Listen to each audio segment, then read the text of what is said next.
Hey everybody, welcome to the Old Boy and Georgia Guitars and More. Uh, in my last video, I said the next few videos were going to be about repairs unless I got another bargain. Well, it seems like I've got another bargain, or at least I think so anyway. So today what we're going to be looking at is a Lyle, which is a Japanese-made guitar. It's, as you can tell, it's got the Gibson open book kind of style headstock, as a lot of the 60s Japanese guitars were. Zero fret, and it's an SG, kind of a SG copy. But it has the gold foil pickups, which is something I've been after, because, you know, I had bought some GFS gold foil pickups to go in a Strat recently, and I wasn't too impressed, actually. So I wanted some the real gold foil pickups to compare to. So, and this one has has like a Bigsby style trim, missing the trim arm. Most of them are missing a volume knob, and not only that, the knob it continues to turn. So anyway, this is just kind of a quick look. I just got it this afternoon. Hadn't had a chance to do anything to it. So I mean, I hadn't even cleaned it up any. Got a sticker on the back. It's got to come off. It's a bolt-on neck. Got your strap button on the neck. Then one on the, of course, on the end. And it's got some scuffs and scratches. But this, supposedly, this is a 63, 62 or 63. The gentleman I acquired it from said his grandfather bought it the year he was born, and he said he was born in 63. So this is most likely a 62 or a 63. So, and it's got, and I don't know how much this is going to show, it's got some, it almost looks like some electrical tape right here on the neck. And I don't know what that's covering up. But for a guitar that's nearly 60 years old, it's really not in too bad a shape. First appearance. It's got your truss rod adjustment here in the heel of the neck. Don't know if that works. The frets are really, really, really flat. There's not much to the frets. I mean, which I think most of these guitars, there wasn't a whole lot of fret there to start with. But these are really worn out. This thing's really been, you can tell it's really been played. We're missing our high E string. The nut actually looks pretty good. I mean, it looks like the original nut. The tuners, are the typical open tuners, and they appear at first, first appearances, they appear to work. And it's the original tuners. So that's, a lot typical of that era of guitars, was the, copying more well known. And I've done just a little bit of research on these things.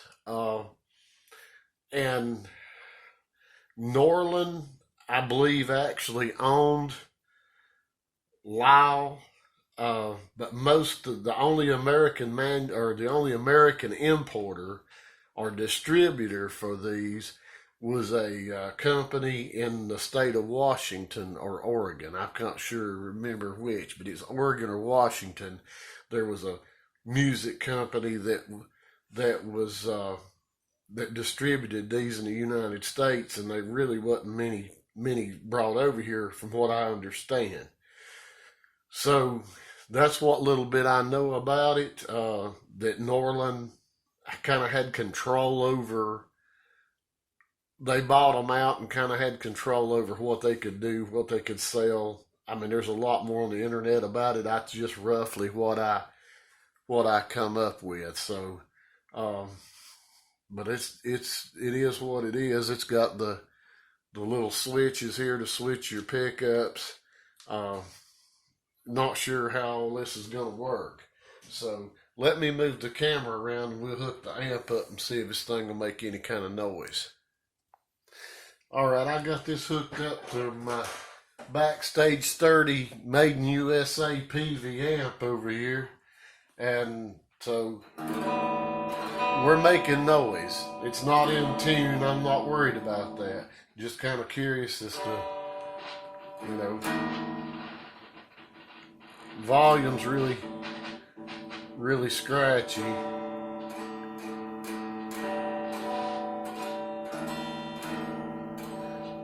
I don't think the tone's doing anything at all.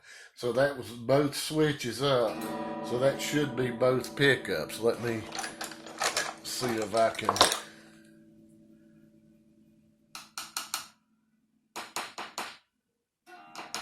Yeah, that's both.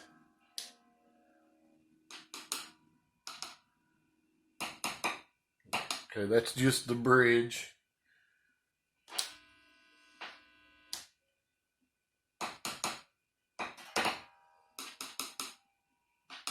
Yep, this the neck. So those switches are good. That's a good thing. I'm sure they need some cleaning. There's some rust on this thing. Let me go ahead and this amp off.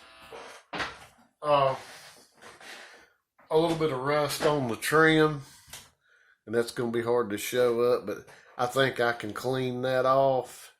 I'm going to try to find another bar for it. A little bit of rust up under it, and I'll have to try to come up with another knob, but the volume pot appears to just turns. It's broke. So that's going to have to be fixed. And also our string height, let's see. Our string height, if I can get it in frame, is extremely high. Extremely high.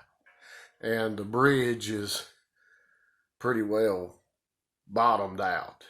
So we're going to have to take the neck off and add a shim.